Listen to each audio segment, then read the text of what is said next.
नमस्कार, जय हिंद, जय भारत, वंदे मातरम। मैं एडवोकेट मोहित शर्मा। आप सभी लोगों ने जंतर मंतर के प्रोटेस्ट की वीडियो देखी। हम लोग अभी भी वहीं पे ही थे।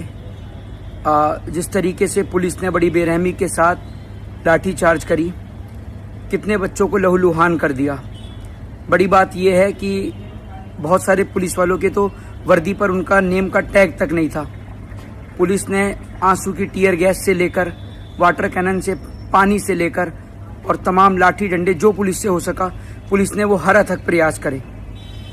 बड़ी बात यह है कि ये प्रयास तब किए गए जब देश के बच्चे अपना हक मांग रहे थे। सिर्फ शिक्षा मंत्री का इस्तीफा आज देख के बहुत तकलीफ हुई। भारत देश के कोने कोने से कई लाख लोग दिल्ली के जंतर मंतर पर पहुंचे। बच्चों को बड़ी बेरहमी के साथ मारा गया। कुछ बच्चों की स्थिति इतनी गंभीर हो गई कि वो अभी भी अस्पताल में एडमिट है। क्या दिल्ली पुलिस को, क्या आर्मी को इतनी सी भी शर्म नहीं आई कि वो बच्चे जिनके ऊपर आप लाठी और डंडे चार्ज कर रहे थे वो आप ही के बच्चे थे? कितनी बेरहमी के साथ आपने उन्हें मारा। क्या आपका एक बार भी सीना नहीं पसीजा? लेकिन आप ये देखिए, मैं सैल्यूट करता हूँ जंतर मंतर पर प्रोटेस्ट में आए सभी बच्चों को, सभी देश के लोगों को, कि आप लोगों ने शांतिपूर्ण तरीके से, पुलिस बेरहमी से मारती रही, आर्मी बेरहमी से मारती रही, सीआईएसएफ, सीआरपीएफ बेरहमी से मारती रही, लेकिन हम लोगों ने कोई भी हिंसा का काम नहीं किया। आप लोगों ने वीडियोस में देखा होगा कि तमाम ट्रक भर भर के पत्थर आए हुए थे, आंसू गैस के गोले, वाटर कैनन की जो है वो गाड़ियां। पुलिस ने हर कोशिश करी। कितनी बेरहमी के साथ बच्चों को मारा। बड़ी बात यह है कि ये सब चीज़ें तब हो रही हैं जब आप कहते हो कि India is a democratic country. Bharat एक लोकतांत्रिक देश है। लोकतांत्रिक देश के अंदर प्रोटेस्ट करने पर इस तरीके से मारा जाता है, इतनी बेरहमी के साथ मारा जाता है। बड़ी बात यह है कि प्रधानमंत्री के कान पर जूं तक नहीं रहेंगी। दूसरी चीज़ ये कि जो बच्चे देश के कोने कोने से आज यहाँ मौजूद थे, जिन्होंने ये दिखा दिया कि सरफरोशी की तमन्ना अब हमारे दिल में है, देखना है जोर कितना बाजुए कातिल में है। ये याद रखिएगा कि अब ये जंग, ये लड़ाई अभी ख़त्म नहीं हुई है, समाप्त नहीं हुई है। ये समझिए अब तो इस जंग की शुरुआत हुई है। सरकार को भी पता चल गया होगा कि नौजवान क्या कर सकते हैं, क्या ताकत है इस देश के अंदर युवाओं की। और बड़ी बात यह है कि युवा क्या, बुजुर्ग क्या, बच्चे क्या, हर एक व्यक्ति, लड़कियों से लेकर, बेटियों से लेकर, बहनों से लेकर, बुजुर्गों से लेकर, हर एक व्यक्ति दिल्ली के जंतर मंतर पर मौजूद था। लेकिन सरकार के कान पर जूं भी नहीं रहेंगी। कितनी बेरहमी के साथ बच्चों को मारा। और बड़ी बात यह है कि दिल्ली का कमिश्नर रातों रात चेंज कर दिया जाता है, लेकिन एक शिक्षा मंत्री का इस्तीफा नहीं लिया जाता। आखिर शिक्षा मंत्री का इस्तीफा क्यों नहीं लिया जा रहा? आखिर शिक्षा मंत्री इस्तीफा क्यों नहीं दे रहे? इसके पीछे का क्या कारण है? जिस तरीके से बच्चों को मारा, बड़ी बेरहमी के साथ मारा। हम लोगों के भी कई लाठियां लगी, बैरिकेड्स पे चढ़े हम लोग, बहुत सारी चीज़ें हुई, बट हमने कोई भी ऐसा काम नहीं करा जिससे प्रोटेस्ट की गरिमा भंग हो। हम लोगों ने शांतिपूर्ण तरीके से महात्मा गांधी के रास्ते पर चलते हुए हम लोग पार्लियामेंट तक पहुंचे।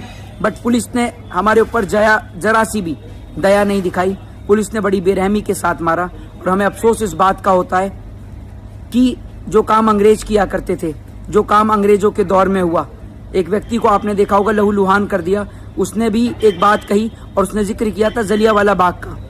जलियांवाला बाग में जनरल डायर के कहने पर गोलियां चली थी। किस तरीके से वही एक मंजर आज यहाँ देखने को मिला। हमारे ही देश की सेना, हमारे ही देश की पुलिस और हमारे ही देश के लोगों को मारने का काम कर रही है इतनी बेरहमी से। पूछना चाहता हूँ कि क्या हम आतंकवादी हैं? क्या हम टेररिस्ट हैं? हमारा दोष क्या है? हमारी गलती क्या है? वो तमाम बच्चे जो देश के कोने कोने से आए थे, उनका अपराध क्या है? सिर्फ ये अपराध और ये गलती कि वो अपना हक मांग रहे थे। एक भ्रष्टाचारी, एक ऐसा मिनिस्टर जिसके राज में पेपर लीक हुए, सिर्फ उसका इस्तीफा मांग रहे थे, सिर्फ ये गलती। इस गलती के पीछे आप इतनी बेरहमी से मांगेंगे? शर्म आनी चाहिए आपको, शर्म आनी चाहिए। और मैं आपसे यही कहना चाहता हूं, अगर आप 100 पुलिस वाले भी मिलकर ये कह देते कि हम बच्चों को नहीं मारेंगे, तो शायद इस देश की सरकार ये फैसला वापस ले लेती बच्चों को पिटवाने का। आप लोगों को भी सोचना चाहिए। कहीं ना कहीं मैं आपसे कहता हूं कि अगर 1 लाख पुलिस वाले भी थे तो उन 1 लाख जो तमाम फोर्सेस हैं, सबको मिला के मैं बोल रहा हूँ, अगर 1 लाख फोर्सेस भी थी तो 1 लाख फोर्सेस में 10,000 लोग तो ऐसे होंगे जिनके बच्चे इस प्रोटेस्ट में आए हुए थे। क्या आपका जो है वो दिल नहीं पसीजा बच्चों को मारते हुए? और अगर आपके बच्चे नहीं भी आए थे तो क्या आपके बच्चों का भविष्य नहीं है? लड़ाई तो हम पूरे देश के लिए लड़ रहे हैं ना। सिर्फ अपने लिए तो लड़ नहीं रहे। अगर एजुकेशन मिनिस्टर का इस्तीफा होगा, देश में पेपर लीक रुकेगा तो सबके बच्चों को रोजगार मिलेगा, आपके बच्चों का भी भविष्य बनेगा। लेकिन आप लोग ये नहीं सोच रहे कितनी बर्बरता के साथ आपने मारा। लेकिन मैं एक बार फिर अंत में सैल्यूट करूंगा सभी लोगों को जिन्होंने इस आंदोलन को शांतिपूर्वक समाप्त किया। और मैं आप लोगों से निवेदन करूंगा कि अब वो दौर आ चुका है कि जब आप और हम मिलकर आवाज को अपनी बुलंद करें और महात्मा गांधी के रास्ते पर चलते हुए, सत्य और अहिंसा के मार्ग पर चलते हुए हम लोग अपनी बात को रखें और देश में अब सत्ता परिवर्तन करें। आप लोगों की क्या राय है, क्या प्रतिक्रिया? अपनी प्रतिक्रिया जरूर दें। जय हिंद, जय संविधान।